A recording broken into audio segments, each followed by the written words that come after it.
Hello, I'm Christian. I'm from Finland and I've been working for Scania now for about 10 years with press testing.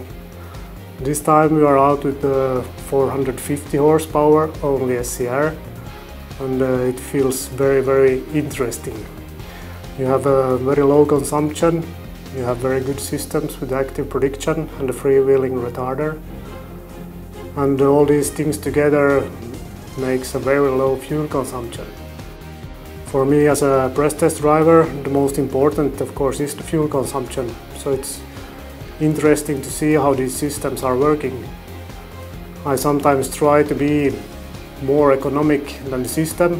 Before it was possible, now it's getting very difficult.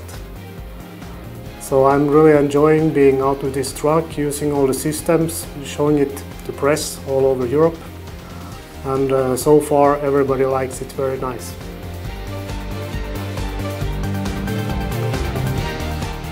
V minulom roku Scania predstavila inovovaný model pod komerčným označením Scania Streamline. Inovácie boli zamerané na zmeny exteriéru, interiéru, ako aj hnacieho reťazca. Účelom exteriérových zmien bolo zlepšiť aerodynamiku vozidla s cieľom zlepšiť spotrebu paliva.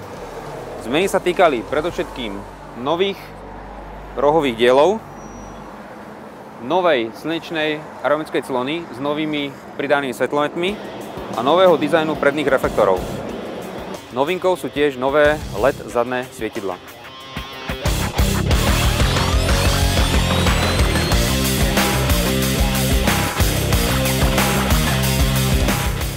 Interiérové zmeny predstavujú nové farebné vyhotovenie interiéru, nové rádio s integrovanými mapovými podkladmi a prémiové sedadlo s integrovanou ventiláciou.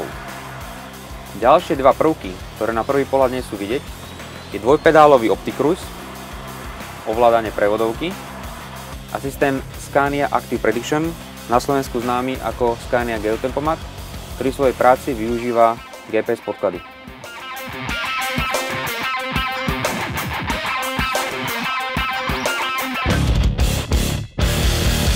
Pôvodné 13-litrové motory výkonov 440 až 480 koní boli nahradené motormi 450 až 490 koní, využívajúce k spracovaniu výfukových plynov kombináciu systémov EGR a SCR. Ich charakteristickým znakom je vyšší krútiaci moment v porovnaní s motormi prvej generácie o 50 Nm a nižšia spotreba približne o 2,2 %. Ponuka motorov druhej generácie sa postupne rozrastla na celkovo 18 motorov.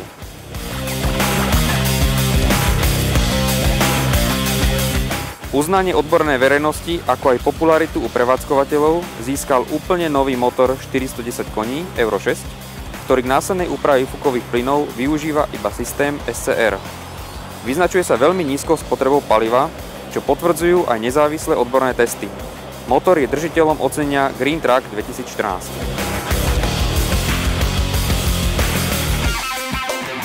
Celkové úspory paliva modelu Scania Streamline vybaveného motormi Euro 6 druhej generácie môžu dosiahnuť až 8%. Na práve skončenej výstave užitkových vozidiel IAA v Hannoveri bol predstavený nový motor. 13-litrový motor výkonu 450 koní Euro 6 SCR. Scania R450 Streamline je zatiaľ poslednou novinkou švédskej spoločnosti Scania pre diaľkovú prepravu. Špičkovo vybavený ťahač vyniká hlavne motorom, ktorý pre následné spracovanie výfukových plynov využíva výhradne systém SCR. Celý hnací reťazec je teda jednoduchší a tiež ľahší.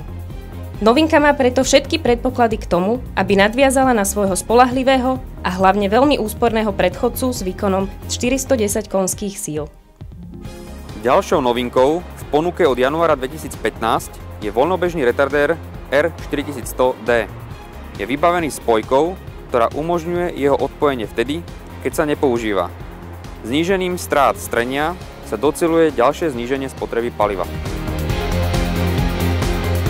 Hnací reťazec aj dielenské spracovanie robia zo Scania R450 Streamline jeden z najlepších ťahačov, ktorý je momentálne k dostaniu na trh. Ako už ale bolo uvedené, okrem technických parametrov je veľmi dôležitá aj ergonómia všetkých ovládacích prvkov a komfort kabíny radu R. Ako to vyzerá z miesta vodiča Scanie R450 v reálnej prevádzke a čo je potrebné urobiť pre maximálne hospodárnu jazdu, na to sa zameral profesionálny testovací vodič Scanie Christian Gould.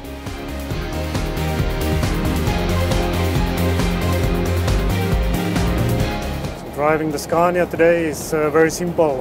The only thing you really need to do when you get out on the open road is to activate the cruise control at the speed you like, and you activate the retarder for downhill cruising. And after that, all the systems are activated. It's nowadays very smooth. We talk about active prediction, we talk about eco roll, we talk about freewheeling retarder, and everything is activated automatically just by pushing the button for the cruise control.